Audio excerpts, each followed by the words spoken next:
घर में भी दो तरह के लोग रहते हैं, समाज में, परिवार में, मोहल्ले में, कुटुंब में, गांव में, नगर में, शहर में दो विचार के लोग रहते हैं। एक देव बुद्धि के लोग रहते हैं, एक राक्षस बुद्धि के लोग। और प्रतिदिन अपने घरों में अपन, हो सकता है कि कोई का स्वभाव क्रूर हो, राक्षस प्रवृत्ति का हो, असुर प्रवृत्ति का हो, थोड़ा क्रोधीला हो, और किसी किसी का स्वभाव एकदम नम्र, देवताओं की तुल्य, गौ माता के तुल्य अच्छा हो, श्रेष्ठ हो, किसी किसी का स्वभाव अच्छा हो। अब इसमें शिव महापुराण की कथा कथी है, भगवान शंकर का चरित्र कथा है, शिव तत्व कथा है, शंकर जी की कथा कथी है।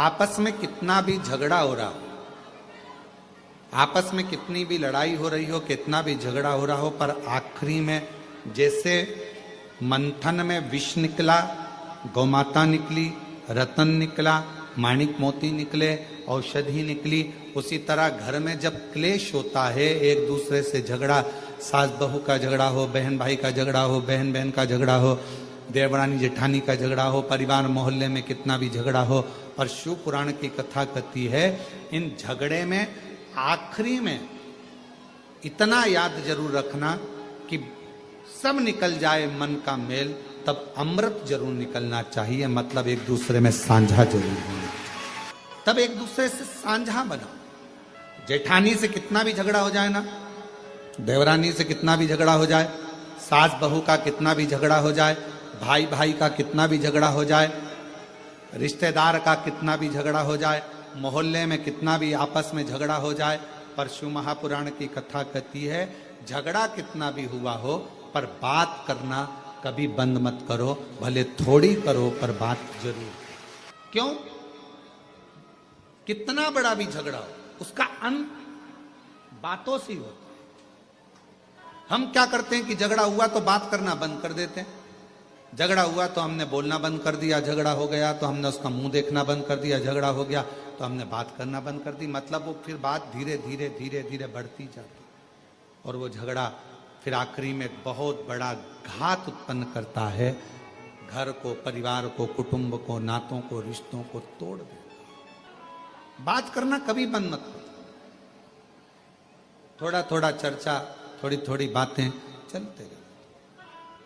कभी सीखिएगा अपने जीवन में संतों से, साधुओं से, गुरुजनों से, तपस्वियों से, साधकों से, उपासकों से अच्छा कोई जीवन में कोई गुरु मिल जाए तो उससे सीखने का प्रयास करिएगा।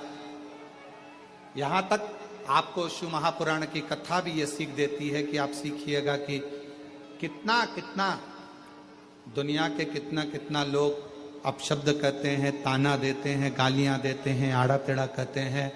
कई कई लोग अपने अपने फेसबुक पर, अपने अपने लेखनी में हर कुछ हमारे लिए हो चाहे बाबा के लिए हो लिख देते हैं, और वो लोग फिर दूसरी बार धाम पर आते हैं, पर हम कभी भी उनसे इस तरह की बात नहीं करते कि तुमने क्या लिखा।